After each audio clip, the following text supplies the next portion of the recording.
Hello everyone, welcome back to Weekend Outing channel. It's a very good start to the morning. We are planning to go to the Belfast via the Irish Day Tours. It's 6:30, the bus will be leaving and we are just going to reach there in 2 minutes. Apart from that, when you are going to take any kind of a tours from the city center, it's always better to park, to secure your car and have a good parking spot. So yeah, what we plan to do is that we have parked the car in the Trinity car park area. Pre-book your parking tickets so that it will be a little bit cheaper at the site. This will be the pickup point, and this is the Maudlin Mahon statue where most of the tour starts from.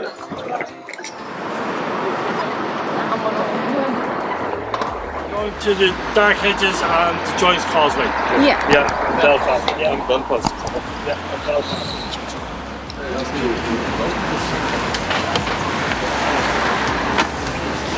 Right, come on there to me now for a second. Just hang on there now, right? Nice. I get my reading glasses so I know what I'm doing. So as I can see what I'm doing. Okay. Now who are you? We got the front seats. Can you see it there? Okay, good morning. How are you? Yay, we're all here. Okay, we got 48 people, okay? We got 48. Dark Hedges, and then we are going to get back to Belfast. I'm hoping. It's the break for half an hour to stretch our legs and grab a coffee. And after this, we are going to go to the Dark Hedges. That will be the first stop. From the Irish Day Tours, the cost for this tour is for €70 per person. Not bad at all, because mostly 3 to 4 places will be covered into this tour, and the fare price, like for the tickets and everything, is included apart from the black taxi which is going to be in the Belfast. So the first stop is over here, the Apple Green. So you have quite a lot of the options to grab something for your breakfast.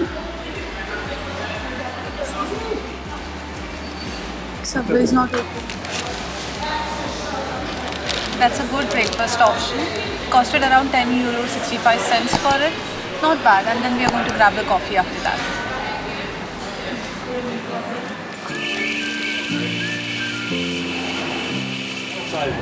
Down here at this sign here, the round sign with the black slash in it, that is the border. We are changing over from Southern Ireland into Northern Ireland.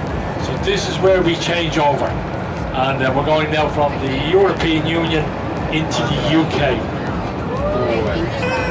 And as the road markings change, it goes all white.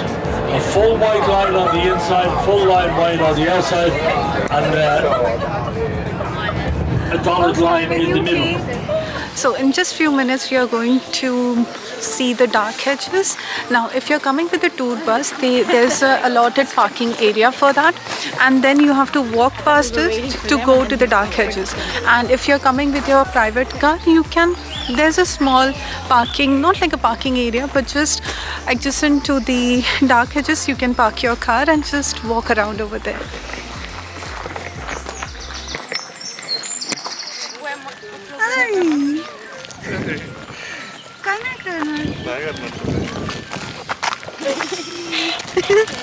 तेरा ball सोडायचा नाहीये का?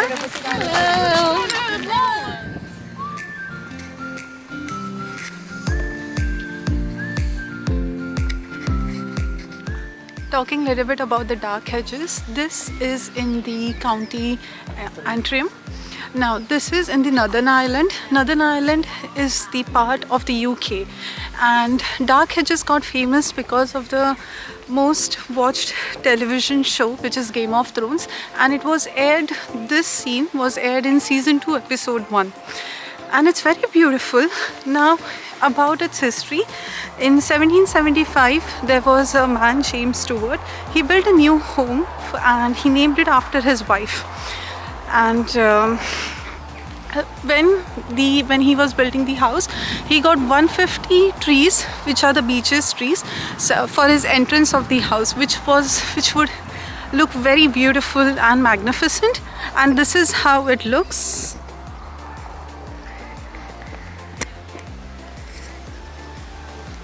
Well, some of the trees are being damaged because of the storm, or even because it's a touristy spot.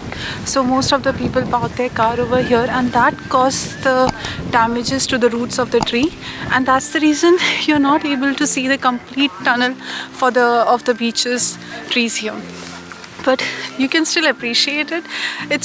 I don't know how much you're able to see that on the camera, but at some spots, at some places, you can still see that it's been formed as an arch. We've got a roaming package to cover it, just be careful, alright? This is the parking area for the Giant's Causeway. Now, most of the tour buses will drop you at that point, and you have to walk from over here to that area, the rectangular shape. And this is the fees currently for the Giant Causeway.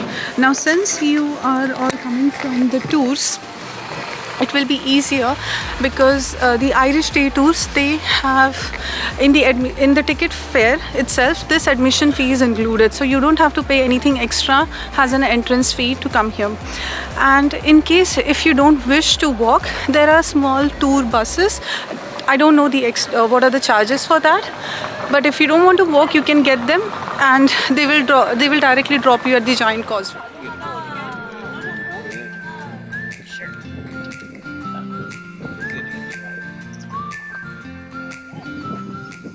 It is very beautiful to walk. I would prefer walking instead of taking any small bus to come over here.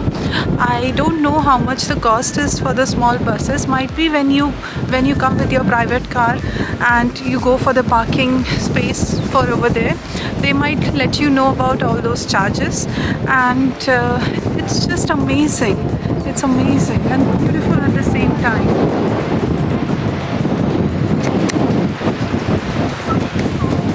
This is our first time in the Northern Ireland, and we thought that our SIM card, the network, will work for both of us. But the thing is, for me, it's not working, even though Siddharth and I use the same SIM company card. I don't know what's happening, but in case if you're traveling by yourself, just keep it in mind. Even though it might happen that you won't be having a network and it will be hard to connect to the people, and if you're traveling by the tour bus, most of them have the Wi-Fi service in it. That's the bus, so in case if you don't want to walk, you can take that one. Now, there's actually a scientific reason for Giant Causeway. Around 60 million years ago, volcanic lava cooled and cracked into this perfect hexagon columns you see here. But honestly, I prefer the local legend.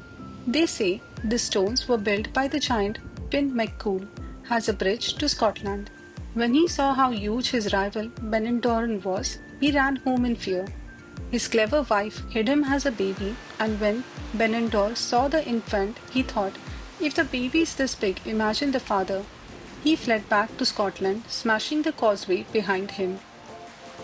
Couple of things when you're visiting the Giant Causeway: have a proper jacket because since it's a coastal area, it's gonna be windy always, and have a proper shoes because as you can see that the surface is uneven. So be mindful and just look after yourself when you're roaming around.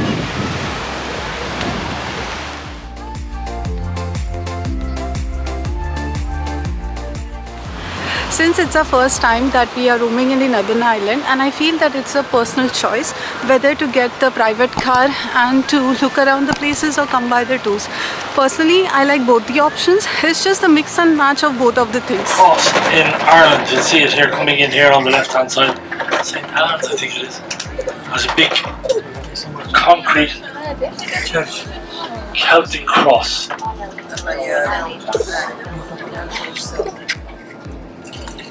We are in the Belfast right now, and we are going to go and meet Lawrence, who is going to... Yeah? Top there? Yeah. Yeah. Okay. Okay. Alright, he's started in there, okay? Perfect. Thank you. Are you the group of 7? Yeah. No, go you to the back one then. Perfect. Thank you. This one's the group. Hi, how are you? Nice to meet you. We're doing well. We are currently for the tour of the black taxi. There's an extra charge for it, 20 euros per person, and that is not included in the ticket price that you got from the Irish Day tours. So the taxi will be arranged by the bus driver itself. You just have to let them know that you want to go for the tours and they will guide you for the same. So the area that we're going into, it was like where a lot of this conflict happened, and today it is still a Protestant and a Catholic area. So we'll go to the Protestant area first. I will get everyone out, talk to the whole group, explain some more to you. You can take some photographs, and then we'll drive you along, let you see the wall that the army built, and then after that we'll go beyond the wall and show you the castle. So where are all you from in the other taxi? This is the first stop of the Black Taxi tour. So there will be the 3 stops where they will be giving you a brief history. This area has 2 communities. The people that live in this community by religion are Protestant, and by nationality they're British. And their neighbours that live just a little bit that way by religion are Catholic, and by nationality they're Irish. So half of our population say they're Irish and half say they're British.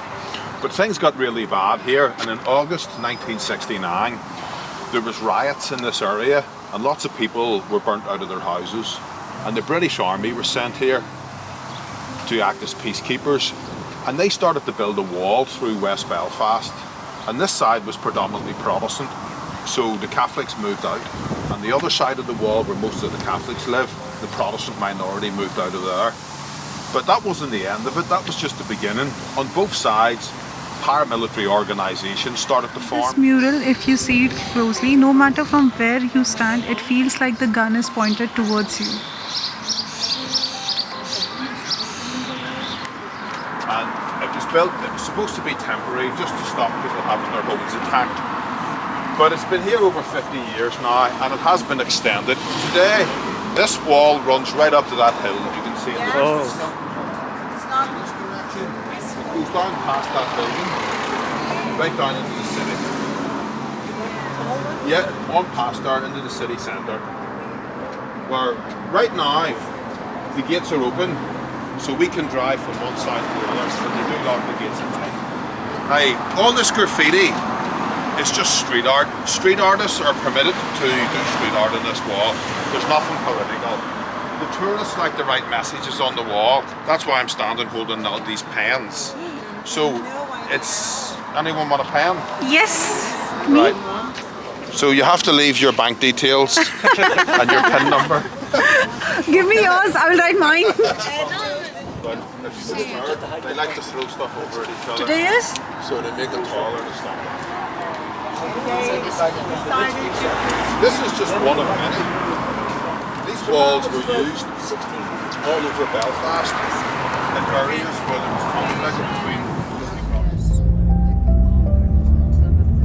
Those gates were either locked or else they were manned by the British Army.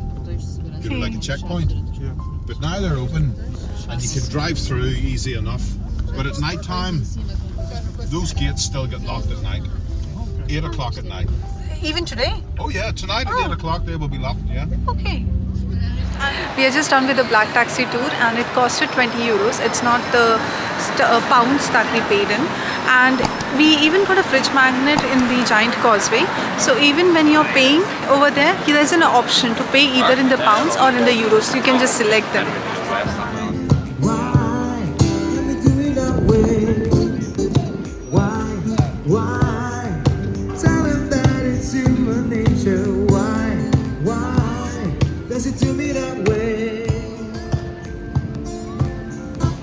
The Black Taxi tour lasts for 45 minutes and that's for 20 euros.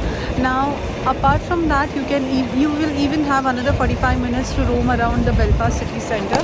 We had just been to the city hall, which is just right behind me. But it actually requires another few more hours if you properly want to see what's written and what's the history and all those stuff. So we just thought of roaming in the Belfast city centre, and the bus will pick us from the pickup point around like 4:30, and we'll head back to Dublin. So I hope you like watching this video, so please hit the like and the subscribe button to our channel.